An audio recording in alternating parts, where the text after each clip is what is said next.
face au changement de peuple qui s'accélère, nous sommes les seuls qui osons dire la vérité, les seuls à prononcer les mots qui fâchent et à proposer les mesures qui s'imposent.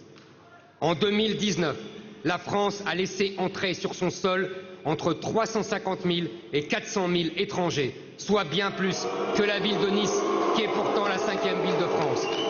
À l'horizon d'un quinquennat, cela représente 2 millions d'entrées, l'équivalent de la ville de Paris. L'enjeu de la prochaine présidentielle sera de savoir si nous voulons en laisser entrer 2 millions de plus durant le prochain quinquennat. Selon l'INSEE, alors que moins de 1% des nouveau-nés avaient un prénom musulman dans les années 60, ils sont aujourd'hui 22%.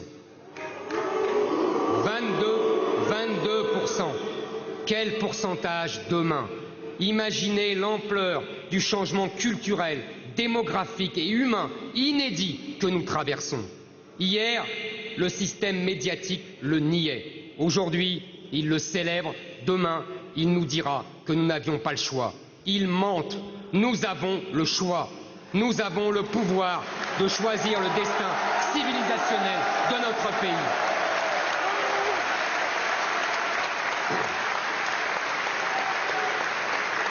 Notre politique migratoire tient en 3 piliers. Le premier, arrêter immédiatement les flux. Dès les premières semaines de mon mandat, l'immigration zéro deviendra un objectif clair de notre politique.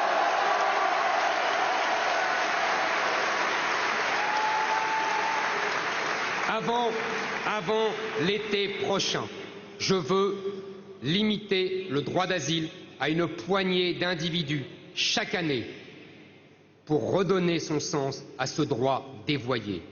Je veux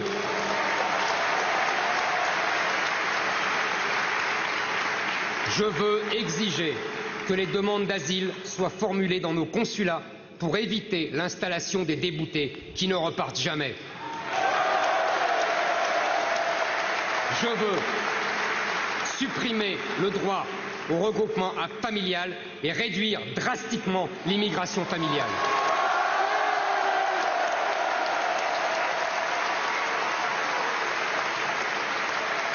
Je veux opérer une meilleure sélection des étudiants étrangers et poser le principe de leur retour à la fin de leurs études.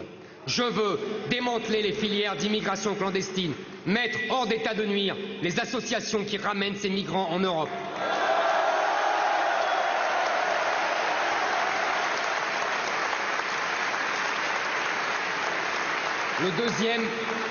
Le deuxième pilier de ma politique migratoire est simple. Je veux en finir avec les pompes aspirantes qui font de la France un Eldorado pour le tiers-monde. La France doit redevenir généreuse avec les siens et cesser d'ouvrir son modèle social aux 4 vents.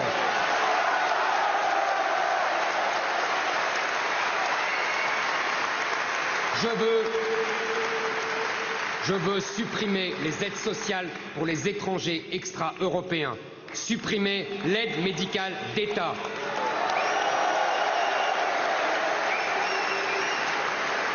Pourquoi, mes amis, serions-nous les seuls au monde à être si généreux?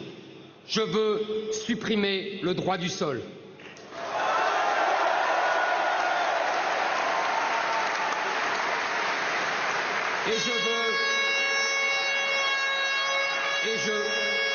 Et je veux durcir drastiquement les conditions de naturalisation.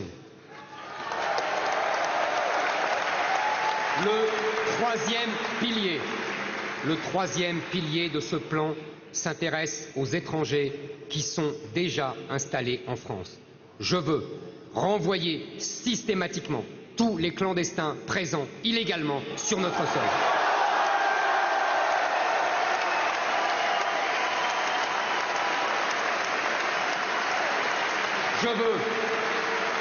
Je veux expulser immédiatement les délinquants étrangers qui n'encombreront plus les prisons françaises.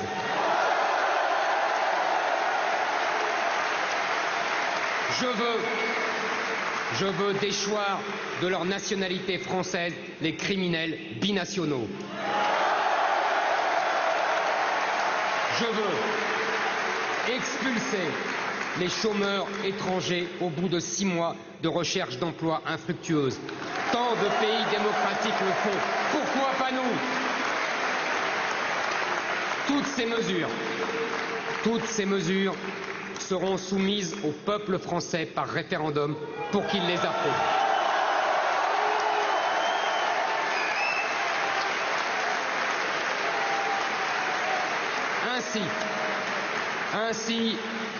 Ainsi sacralisées par le suffrage universel, elles s'imposeront à tous, y compris au Conseil constitutionnel, aux juges européens et aux technocrates de Bruxelles.